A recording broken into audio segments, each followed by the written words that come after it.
Ok, bueno. El estudio de esta noche es la segunda parte de la exigencia 29 que la primera parte la dio Gustavo ya hace un par de semanas atrás más o menos. Entonces vamos a completar o complementar esa parte. Un poco en la introducción vamos a repetir un poquito, me imagino yo, lo que dijo Gustavo. Pero quiero partir por algunas preguntas, algunas de estas preguntas que pueden ser un poco duras, ¿no? Un poco incómodas. Pensemos en esto. ¿Has tenido en tu vida alguna vez algún enemigo o enemigos? ¿Alguien que te ha hecho daño o ha dañado a aquellos a quienes amas? Sí, yo creo que todo. ¿Alguien no ha tenido enemigos en su vida? Yo no sé. No ¿Qué? mientas. No me he enterado. Como decías tú, no mientas. No tuve suegra, así que no tuve ni... No,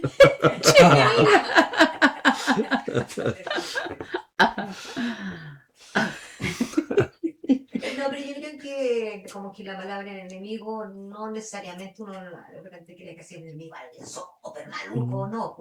Pero yo creo que siempre en la vida de las personas hay de repente personas que han hablado, por ejemplo, mal de ti, que te han dejado mal ante otras personas. Y si bien es cierto, sí, pues las personas pasan a ser enemigos, de cierta manera enemigos. Los adversarios. Claro. O por ejemplo, a ver, a alguien a quien hemos amado y que han dañado. A nuestro padre, que alguien le quitó lo que le correspondía, a nuestra madre, qué sé yo, que a algún pariente, no sé, la abandonó.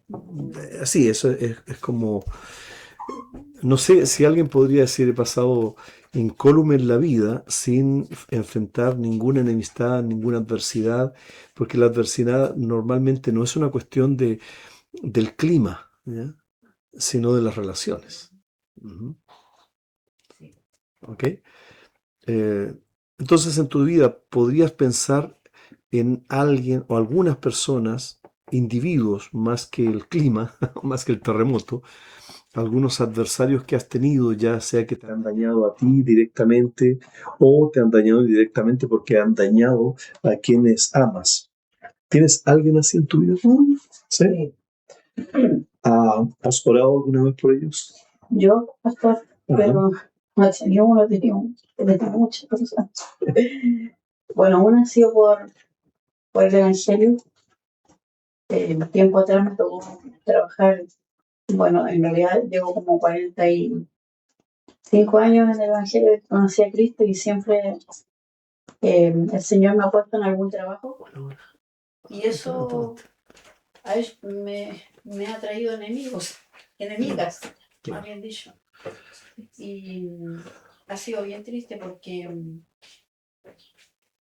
cuando Dios le da capacidades a uno, en el caso mío no es para vanagloria, sino que siempre es para servir al Señor.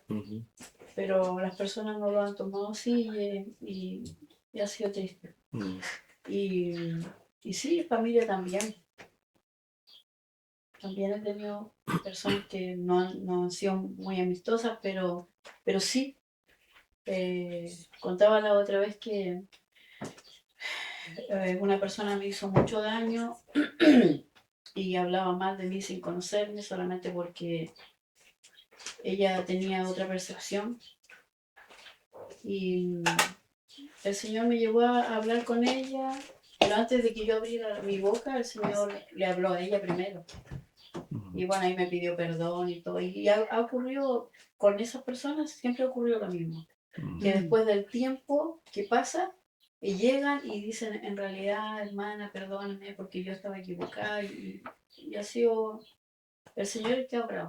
Pero sí me he ganado muchas veces enemistad. Por eso mi esposo me dice, cuando vamos a buena parte me dice, no hables, no digas nada. Y el Señor me ve, le digo, el Señor me ve, me dice. Y claro, yo quisiera pasar desapercibida, pero no es así, por el Señor no quiere eso. Gracias. La pregunta que estamos haciendo, pregunta inicial, es si en nuestra vida hemos tenido enemigos que nos han dañado, enemigos directos o enemigos adversarios que han sido indirectos porque han dañado a personas que están cercanas a nosotros, qué sé yo, alguien que ha dañado a mi padre, mi madre, mis hermanos, a gente que yo valoro, estimo y amo y que han provocado algún tipo de daño. Ese enemigo o ese adversario, y la pregunta era si lo hemos tenido, parece que todo el mundo ha tenido algo así, ¿no? O alguien es, como decían, si hemos orado por ellos. Ujú. ¿Qué ha pasado con eso, con esa oración? ¿Cuál ha sido la dirección de esa oración? ¿Que esa persona o esas personas reconozcan su error y cambien? En el caso mío, he orado para que ellos conozcan al Señor. Ok, ok. Siempre. Ajá, Porque de esa manera ellos se arrepienten. claro, claro. Ujú. ¿Alguien más? Yo, cuando he orado, como al respecto, cuando uno tiene alguna disputa con Ujú. alguien, ¿no?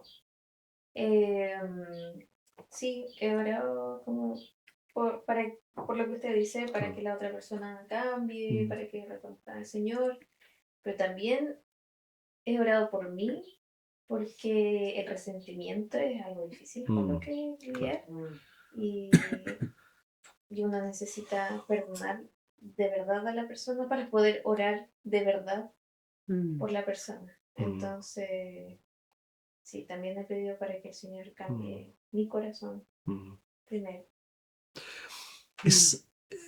Pregunta, ¿es natural sentir ira, dolor, rabia, enojo cuando nos hieren?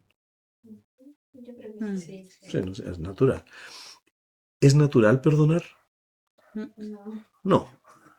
Va en dirección contraria, ¿no es cierto?, a lo que debería pasar. ¿Qué pasa en el contexto mayor? Por ejemplo, la palabra de Dios nos dice que debemos orar por las autoridades.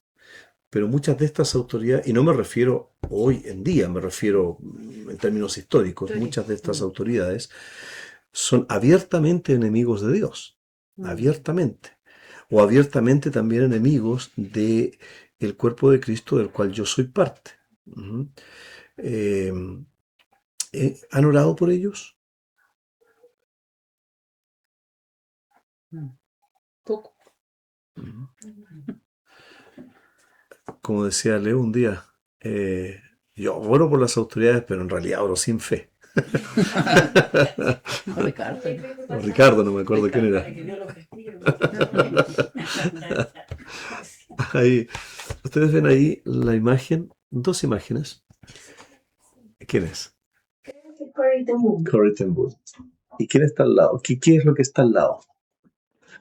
No sé si se alcanza a ver, es una pared con un hoyo. Sí, un hombre que está sentado. ¿Será un soldado? Bueno, esa persona no sé quién será, digamos, pero ese es el lugar. A judíos. Exacto. Y yo respondía a Claro, ese lugar salió un libro, yo lo leí cuando recién era jovencito creyente, se llamaba El Refugio Secreto. Se hizo una película, por cierto, sobre esta historia real. Corrie ten Boom fue una mujer, ella que aparece ahí, una mujer holandesa, cristiana, ella no era judía, junto con su papá, junto con su hermana y con su mamá, ayudaban a esconder judíos en los Países Bajos, en Holanda. Tenían en la pared un espacio vacío, estaba tapado por un mueble que se ve ahí, y por ahí metían los judíos para salvaguardarlos, ¿no? Sin embargo, la Gestapo, el servicio secreto de los nazis, se dieron cuenta de esto, arrestaron a su papá, que era un joyero, se llamaba Casper, a su hermana, la hermana menor de Corrie se llamaba Betsy, y a su mamá. Los llevaron al campo de concentración por ayudar a los judíos. Son pocos días después que murió su papá. Su hermana, y su mamá también, su hermana murió en el campo de concentración por los malos tratos que le dieron los guardias nazis. Luego, en el año 1944, Corrie fue liberada por un error administrativo, ¿ya? O sea, alguien firmó un papel, no se sabe cómo, y ese error administrativo, ella dice que que el error fue un milagro de Dios. Su hermana, sin embargo, murió en la prisión. Muchos años después de la guerra, Corey estaba en una iglesia, en un momento en una ciudad que se llama Ravensbrück, y estaba participando de un culto. Y de pronto ve a un guardia que era uno de los que habían ayudado en la muerte de su hermana. Un hombre. Un guardia, nazi. Eso fue en 1947 aproximadamente. Ese guardia en la iglesia la vio a ella, se acercó a ella y le pidió perdón. Él le dijo que se había convertido al cristianismo, este guardia, que él entendía que sus pecados habían sido perdonados y ahora le pedía perdón a ella. Ella dice en su biografía que al principio no pudo ni siquiera levantar su mano para dársela a este hombre, para estrecharle la mano, porque su corazón estaba lleno de odio, ¿no? Porque, bueno, había dolor, obviamente, era natural, la muerte de su hermana, y sin embargo, dice ella que internamente oró diciendo: Señor Jesús, ayúdame. Sí, yo puedo levantar la mano, pero no tengo el sentimiento para hacerlo, y necesito hacerlo. Al final empezó a extender la mano y dice ella que en esos momentos sintió que cuando tocó la mano del guardia, Dios derramó sobre ella perdón. Y ella pudo decir: te perdono, hermano, con todo mi corazón.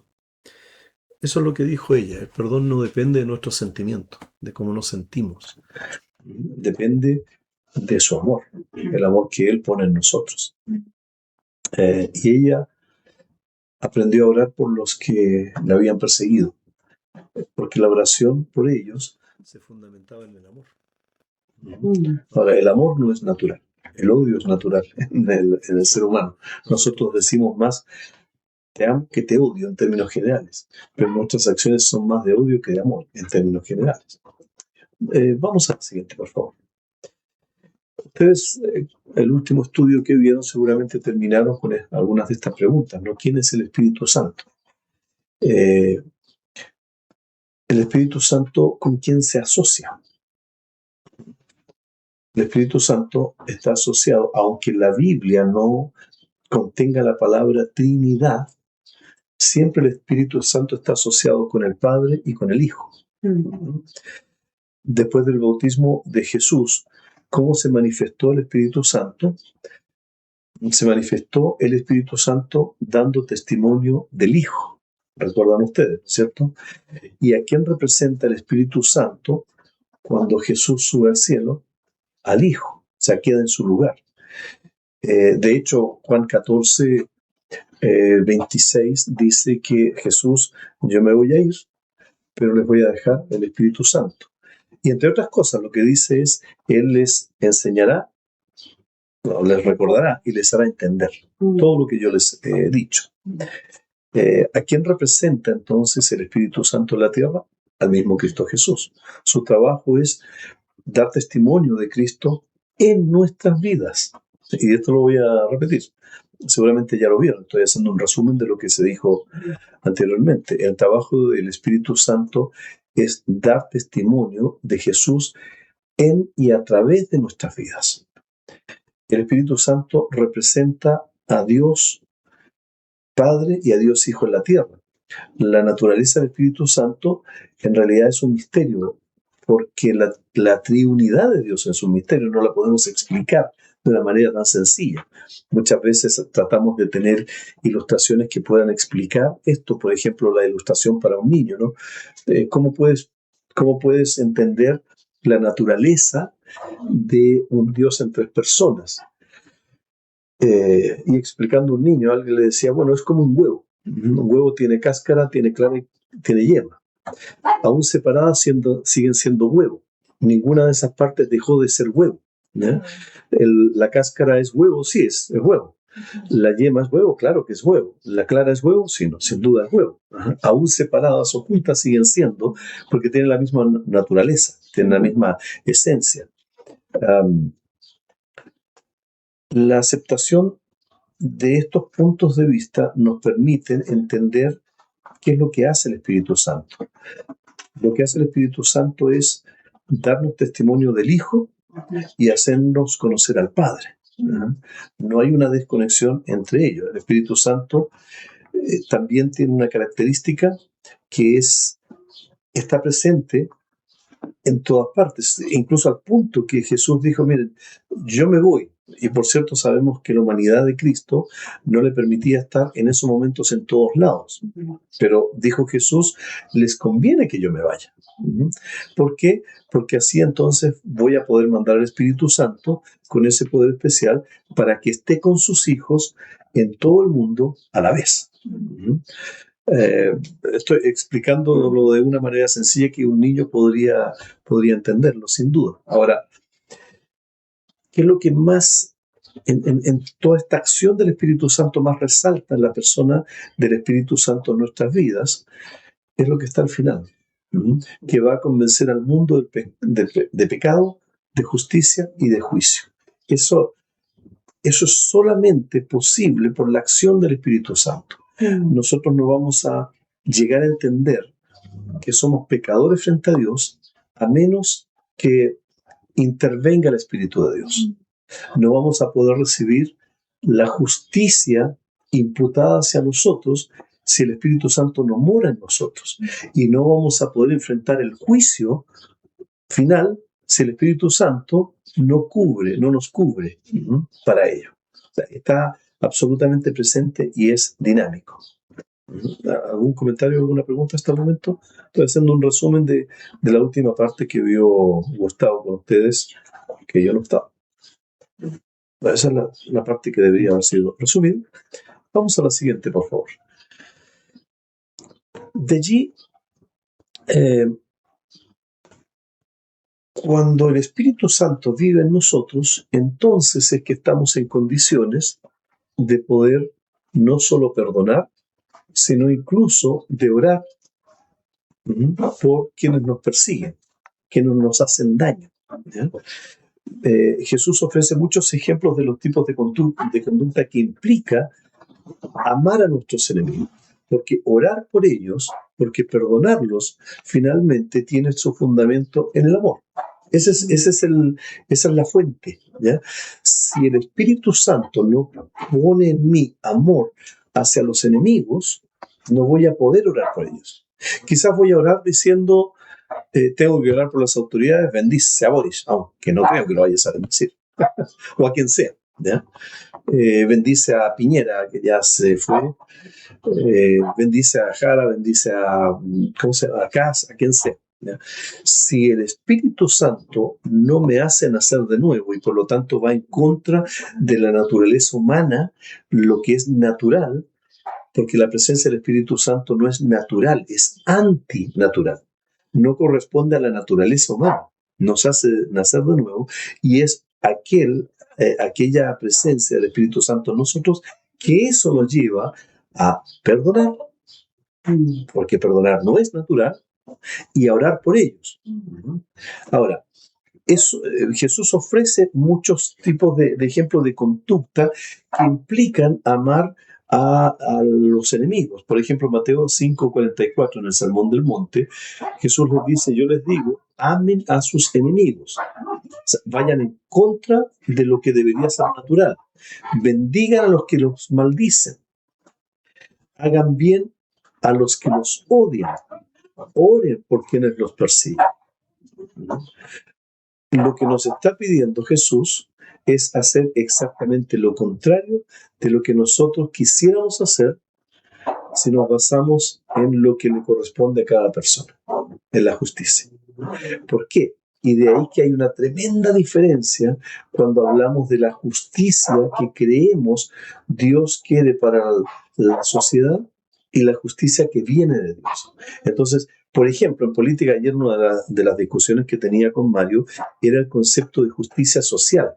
Él hablaba mucho de la justicia social, pero la justicia social es darle a cada uno lo que le corresponde de acuerdo, ¿no es cierto?, a lo que yo creo que le corresponde. Entonces a un pobre le corresponde mucho más más indulgencia, y a un rico le corresponde mucho más presión a través de la vía de los impuestos, de lo que sea, ¿no es cierto?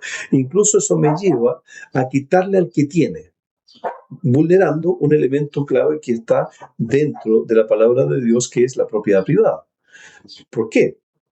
La propiedad privada está por lo menos en dos mandamientos de los 10 mandamientos presentes. Cuando uno está anhelando lo que tiene el otro, está vulnerando la propiedad del otro, ¿ya? Entre otras cosas. Podríamos seguir con esto. El punto aquí es que nos está llevando el Espíritu Santo a actuar de la manera contraria a la que actuaríamos de manera natural. Lo natural es buscar la justicia que nosotros decimos es de Dios. Pero la justicia de Dios es darle o imputarle la justicia de otro, no la propia. Y ahí hay una diferencia de raíz absolutamente, digamos, distorsionadora del concepto humano de cualquier modelo. En segundo lugar, otro ejemplo, ¿no? Cuando Jesús dice, en Lucas 6:28, bendigan a quienes los maldicen y oren por quienes los calumnian.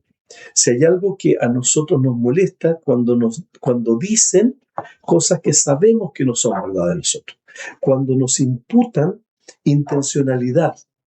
Y el ser humano tiende a hacer esto, a hacerle la lectura de intenciones, yo sé lo que piensa Felipe, yo sé lo que está pensando en estos momentos, y capaz que Felipe está pensando en estos momentos en una hamburguesa. Yo estoy pensando eso. Quizás él está pensando en una hamburguesa, pero como yo lo veo con la mirada perdida, entonces me imagino, ¿no es cierto? Hago una lectura de lo que está en su mente y juego a ser Dios, porque me estoy metiendo en la mente la intencionalidad y yo estoy seguro que es así. Hago una lectura de intención. ¿Qué es lo que, cuando me dice algo, qué es lo que me quiso decir? Esto se da en las relaciones matrimoniales, en las relaciones de pareja en general, se da con nuestros hijos, se da con nuestros vecinos, se da en términos generales en las relaciones humanas.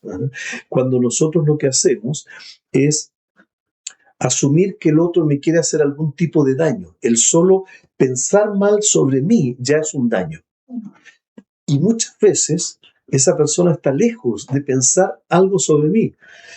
Hay mucho de egolatría en eso, ¿no? Las personas no están ni cerca de pensar en mí, pero yo pienso que soy casi como el centro del universo para esa persona.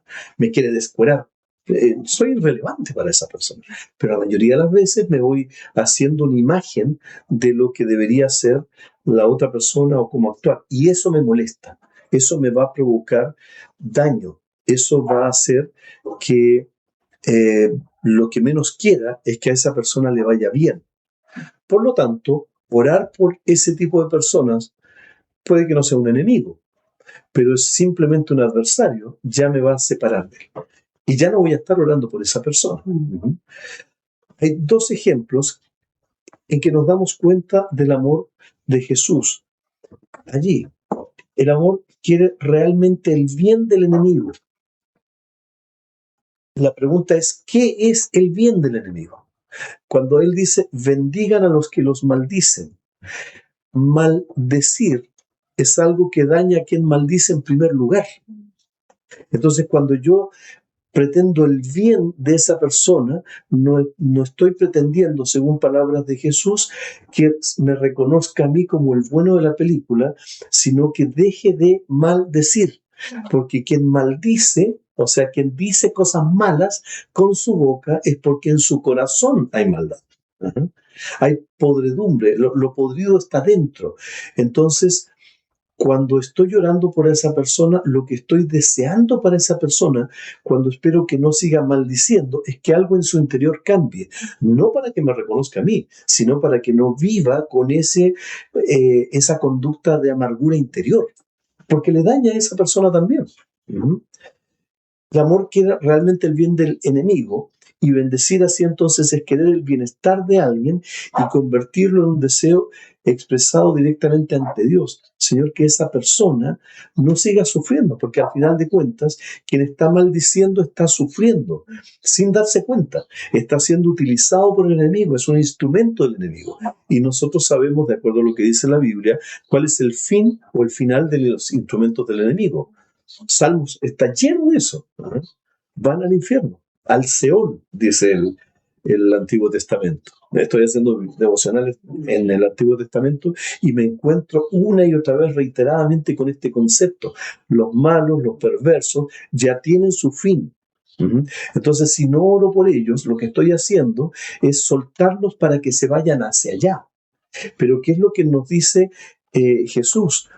Jesús nos dice que si Él no ha venido todavía, es porque está dando tiempo para que la gente no se vaya a ese fin. Y por lo tanto, si yo me estoy aliando con Dios en su deseo de que esa gente no se vaya al infierno, es orar para que no sean instrumentos del enemigo, porque siendo instrumentos del enemigo les asegura que se van a ir al infierno.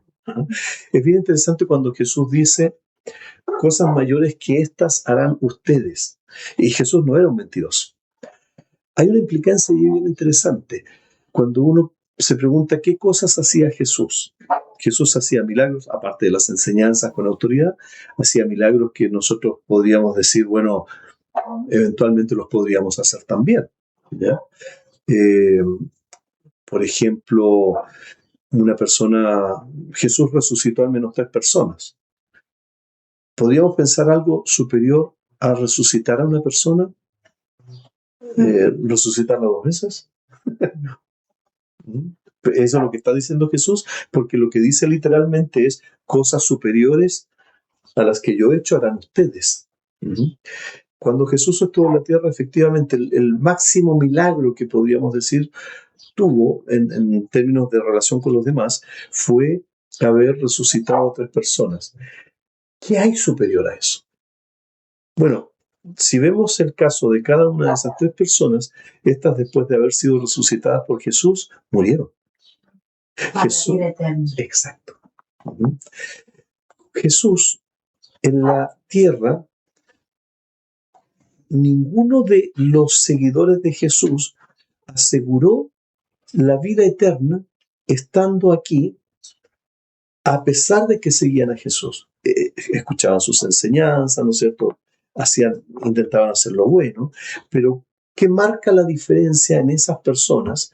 No solamente haber creído en Jesús, sino haberle recibido, y le reciben cuando llega el Espíritu Santo, el día de Pentecostés. Y lo que dice allí es que recibieron estas como lenguas de fuego, recibieron la presencia de Cristo, y desde ahí en adelante las obras que iban a hacer ellos no simplemente era resucitar a alguien como Pablo, a este joven Eutico que cayó a medianoche, sino que iban a sacar del mismo infierno donde iban destinadas estas personas, lo que dice Mateo 16, sacarles de allí. Nosotros estamos en condiciones de meter la mano al infierno, sacar las personas que están destinadas para allá, no sacarlas del infierno, sino sacarlas del destino que tienen, llevarlas a una relación con Cristo, y esas personas se van a morir, sí, pero van a tener vida eterna. Y eso es mayor que dar una resurrección corpórea. Claro. Por un tiempo. Exacto. Es por la eternidad. Entonces, Jesús sí tenía razón. Cuando vemos a alguien que nos ha hecho daño, el deseo expreso de bendecirlo no es que se porte bien con nosotros, sino que, como decía la hermana Susi, conozca a Cristo, porque eso le va a asegurar que es la vida eterna, que te conozcan a ti. Les va a asegurar que van a ir al cielo y no al infierno. Entonces sí me puede haber hecho daño a mí aquí, pero ese daño no me va a afectar en la eternidad. A esa persona sí le va a afectar en la eternidad, o para la eternidad. Ese es un ejemplo muy claro. Por eso es que en Números 6, la Biblia dice, en esta oración, ¿no es cierto? En Números, que dice Moisés, es que el Señor te bendiga y te cuide.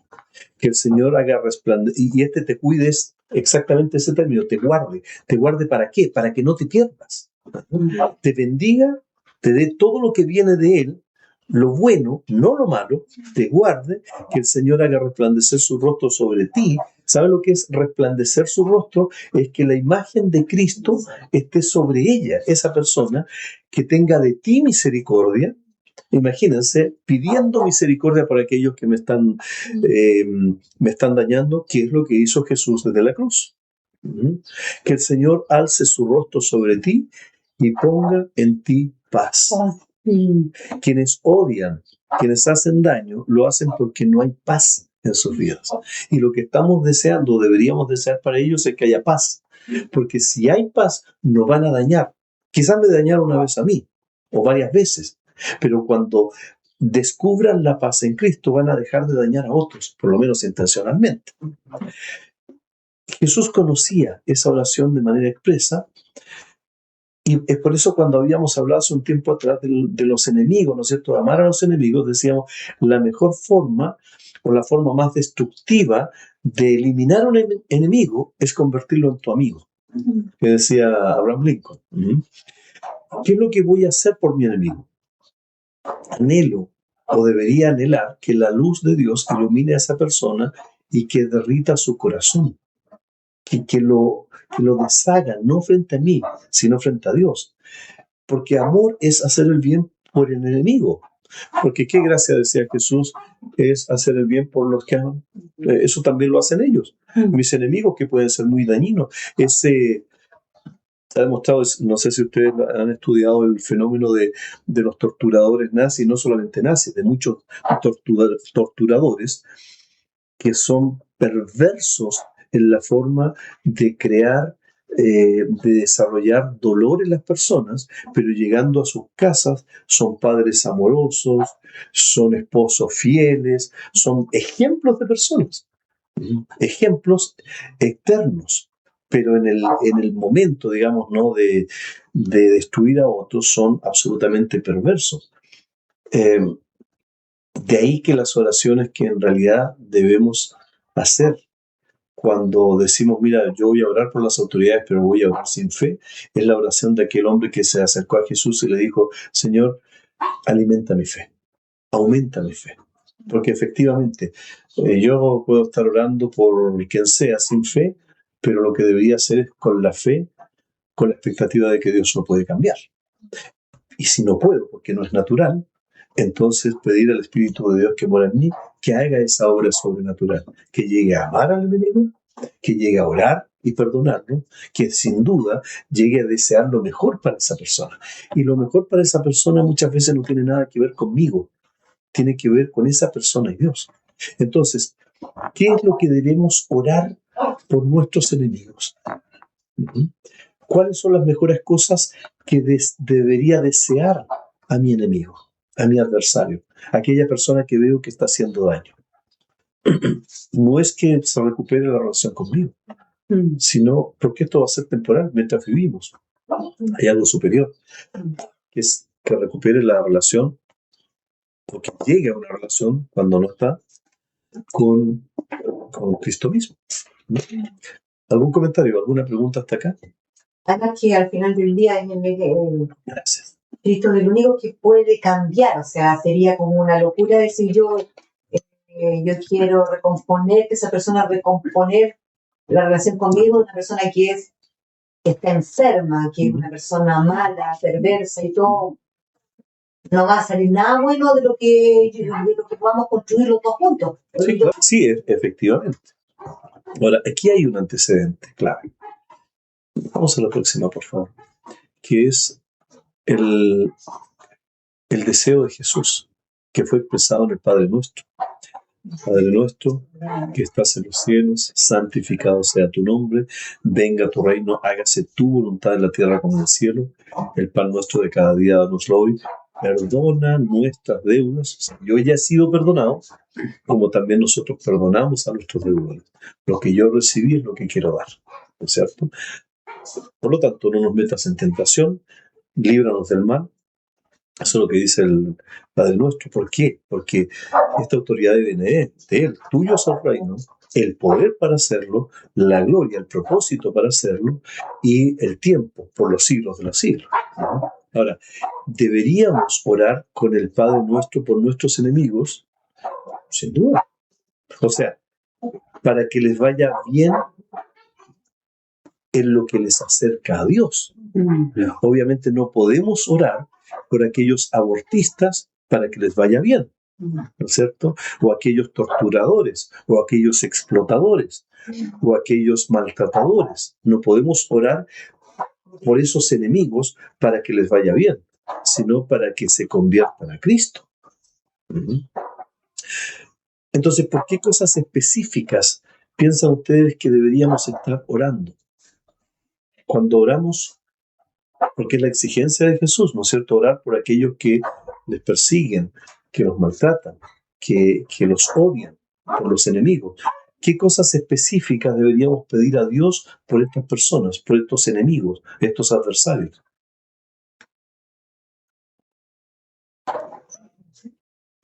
Que conozcan al Señor, ¿no es cierto? O sea, debemos pedir a Dios que nuestro enemigo venga incluso al punto de santificar el nombre de Dios. Que lo valoren a Él, no a nosotros, no la restauración de la relación con nosotros, o no para que se pongan en un micrófono y dijeran, ¿no es cierto?, yo hablé mal de Andrés y en realidad era una mentira o lo que sea, sino que puedan valorar sobre todas las cosas a Cristo mismo, a Dios mismo en sus vidas, que lo adoren así como Dios es realmente, que tengan una perspectiva correcta de Dios y una perspectiva correcta de sí mismos, como se supone que nosotros la tenemos. Porque la perspectiva correcta de Dios que nosotros se supone que tenemos es entender que solamente Él es santo y que nosotros somos pecadores y que hemos sido perdonados por gracia. Entonces, si oramos para que esas personas entiendan lo mismo que hemos entendido nosotros, no pidiendo el juicio de Dios, porque si pedimos el juicio de Dios, tendríamos que pedir el mismo juicio para nosotros. En primer lugar, la justicia de Dios tiene una diferencia con el juicio de Dios. El juicio es la parte final. La justicia es ese proceso en que Dios sí va a dar a cada uno conforme a lo que le corresponde, en ocasiones dolor, para que vaya reconociendo su pecado y finalmente se reconcilie con Dios. Pero el juicio es una voz final. ¿Qué debemos orar? Que Dios ejerza señorío, que llegue a ser el Señor de esas personas, que llegue a convertir a esas personas en súbditos. Les confieso, yo estoy cada día orando. Tengo una listita de personas que conozco que son buenos amigos. Por cierto, son buenos amigos. Algunos de ellos tienen problemas serios, de matrimonio, qué sé yo. Mi oración, honestamente, es: Señor, por favor, reconcíliales a ellos contigo. Llévalos a que se reconcilien. Porque sé que si se reconcilian contigo, se van a reconciliar en sus matrimonios, va a ser diferente, ¿no? Orar que nuestro enemigo llegue a amar, a hacer la voluntad de Dios, así como en el cielo los ángeles lo hacen sin reserva, con los motivos más puros y con un gozo supremo, que disfruten hacer la voluntad de Dios. Entre otras cosas, ¿se acuerdan que estábamos hablando de aquellos que hablan mal de nosotros? Mentiras. Bueno, uno de los gozos maravillosos es cuando hacemos la voluntad de Dios. ¿Qué es lo que dice la voluntad de Dios? No hablen mal de los demás. Consideren a los demás como superiores a ustedes mismos. O sea, entonces estaríamos respondiendo a lo que nos ha hecho sufrir a nosotros sin decirlo directamente. Que Dios supla a nuestro enemigo de todos los recursos materiales de alimento, por ejemplo, para que reconozca la mano de Dios. Que tenga vestido, que tenga abrigo, que tenga educación, salud, transporte, lo que él necesite, para que reconozca que todo viene de Dios y que además entonces, si Dios lo restaura con él, que pueda cumplir el llamado de Dios en su vida, que se cumpla el propósito de Dios en la vida de esa persona. Y esto debemos quererlo de tal manera que lo mismo que hemos deseado para nosotros durante tantos años Porque esa oración la hacemos por nosotros también. Señor, ten misericordia, bendícenos. Debería ser la misma oración por los demás. Señor, ten misericordia de esa persona, bendícelo. ¿Para qué? Para que otros conozcan que tú eres real, para que se conozca tu nombre. Debemos querer esto porque lo hemos querido y anhelado para nosotros. Debemos orar, por ejemplo,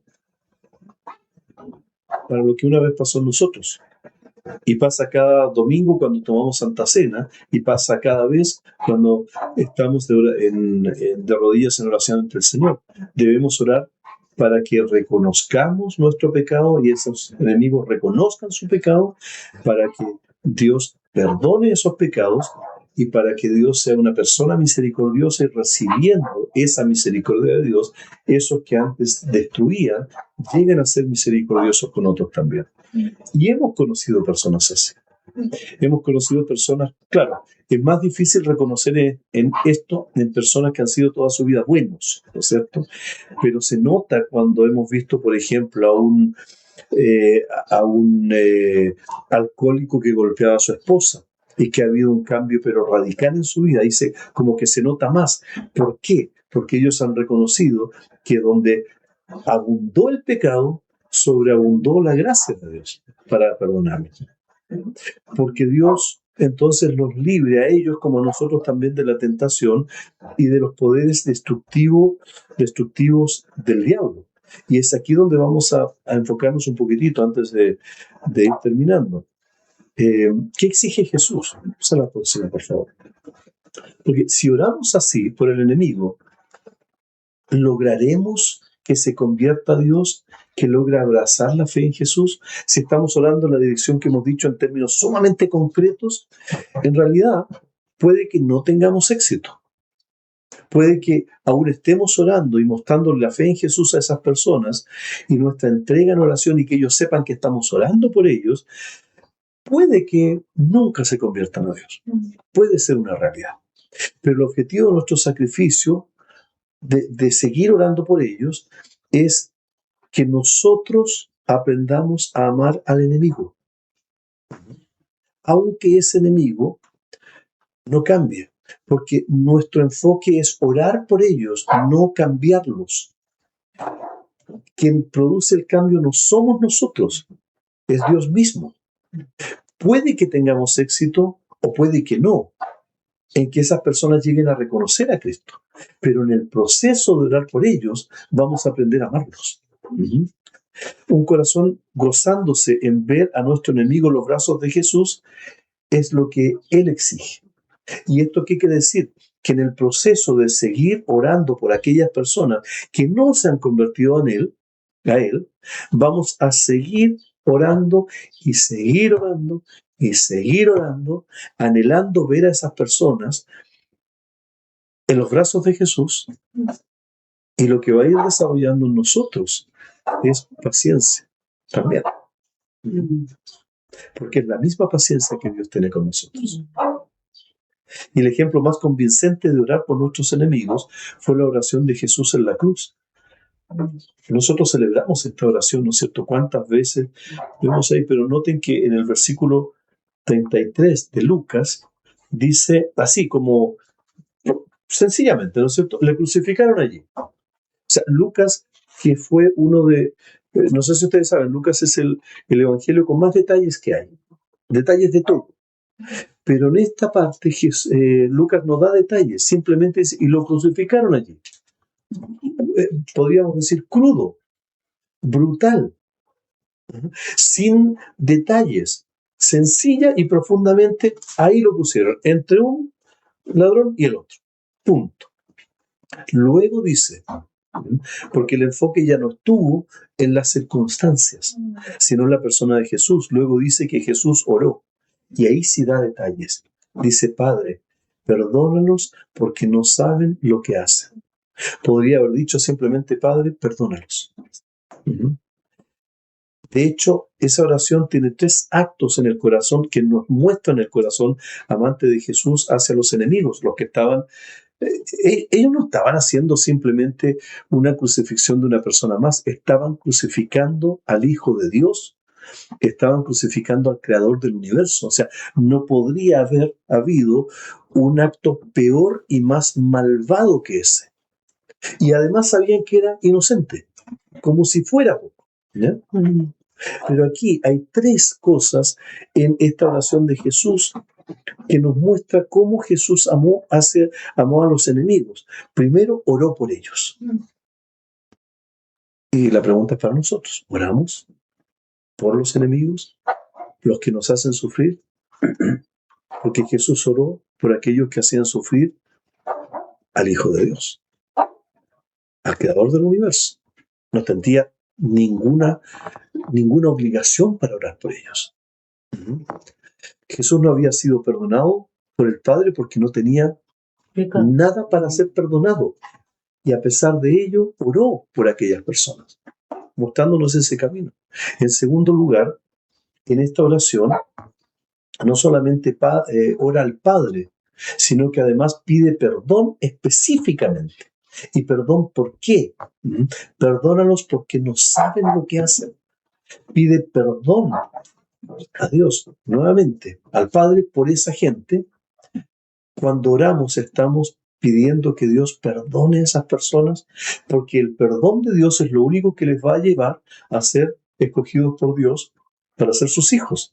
Sin eso no existe ser hijo de Dios. Si Dios no nos perdona, si Dios no perdona, no hay posibilidad de ser hijo de Dios. Ninguna. No es la capacidad nuestra de llegar a ser hijos de Dios, es la capacidad de Dios de hacernos sus hijos cuando nos perdona. La única capacidad que tenemos nosotros es de pedir perdón, pero no la de ser perdonados. Eso no depende de nosotros. Ser perdonados depende de Dios. Pedir perdón depende de nosotros. Pero hay un tercer elemento allí también, la misericordia. Porque Jesús lo que está haciendo, uno podría decir en esta oración tan cortita, ¿no? No sabe lo que hace. Lo que está haciendo no solamente pedir perdón, sino incluso casi como excusarlos, justificarlos. Ten misericordia con ellos porque no saben lo que hacen.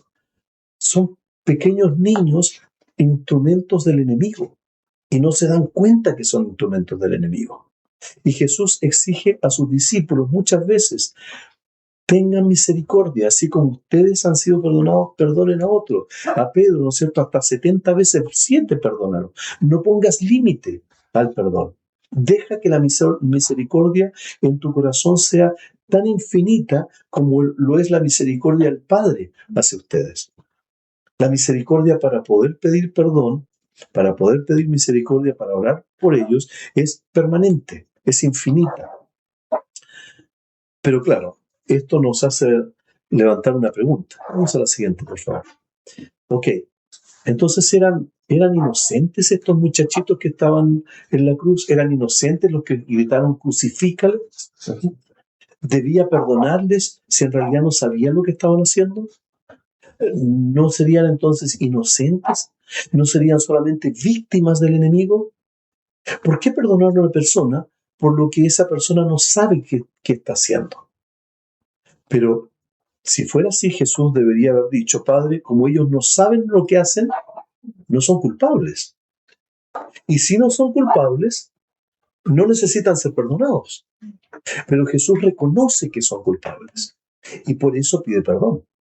Entonces, o uno sabe lo que hace y necesita ser perdonado, o no sabe lo que hace y no necesita ser perdonado.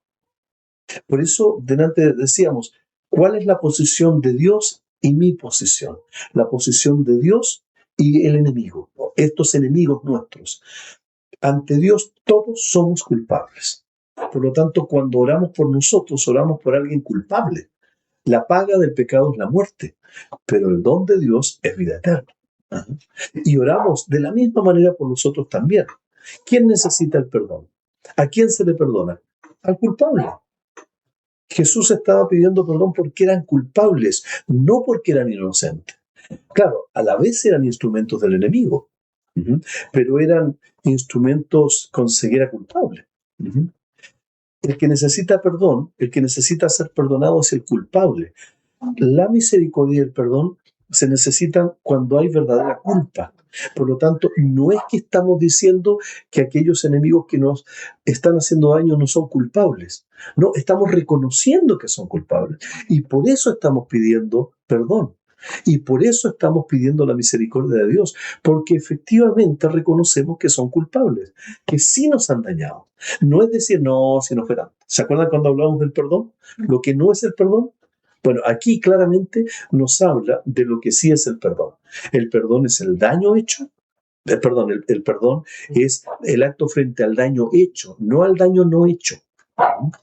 Por lo tanto, cuando nosotros vamos a perdonar y orar por los enemigos, es porque entendemos que son enemigos, ¿ya? No que son amiguitos inocentes. Vamos a terminar con esto. ¿Por qué Jesús pide que sean perdonados? ¿Por qué Jesús llama la atención a la ignorancia sobre lo que están haciendo y le pide a Dios que los perdone? Porque son culpables de no saber, de no darse cuenta. Hay una máxima en leyes, ¿ya?, que uno no puede justificar el quebrantamiento de la ley por no conocer la ley. Ajá. Obligado a hacerlo. Exacto. Yo no puedo decir, si salgo a la calle, que yo no sabía que el rojo me obligaba a parar. Eso no lo puedo tomar como excusa frente a la Constitución. En Chile, lamentablemente, tenemos una mala costumbre. Yo creo que delante lo conversaba no me acuerdo con quién, con un amigo, o con alguien. No me acuerdo con quién. Alzheimer. Yo creo que nunca había visto tanta gente leyendo la Constitución hasta cuando fue este primer proceso constitucional. Porque el 90% de la gente no leyó la Constitución anterior. Estaban, no digo que sea buena o mala, estaban juzgando esa Constitución sin conocerla. Ajá. Pero cuando vino este otro ejercicio constitucional, la gente lo comenzó a leer, por fin. Ajá.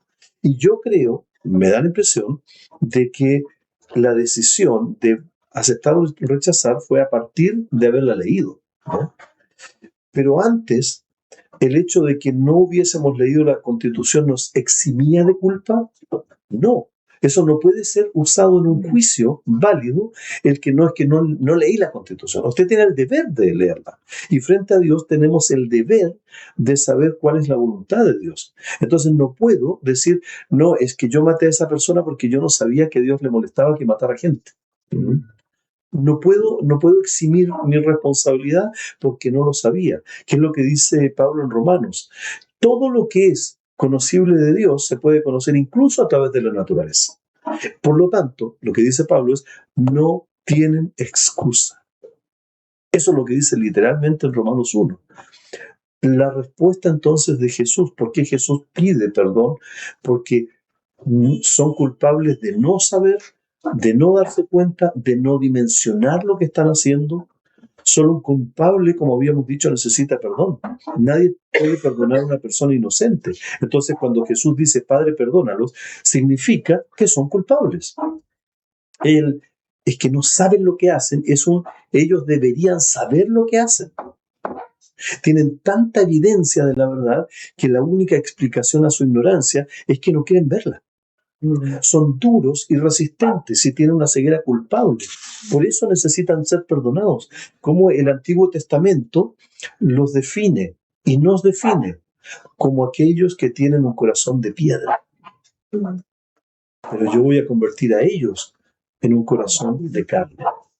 Ellos y nosotros también durante milenios seguimos gritando, crucifícale, dale muerte al Hijo de Dios, al Mesías, al más inocente que jamás ha existido.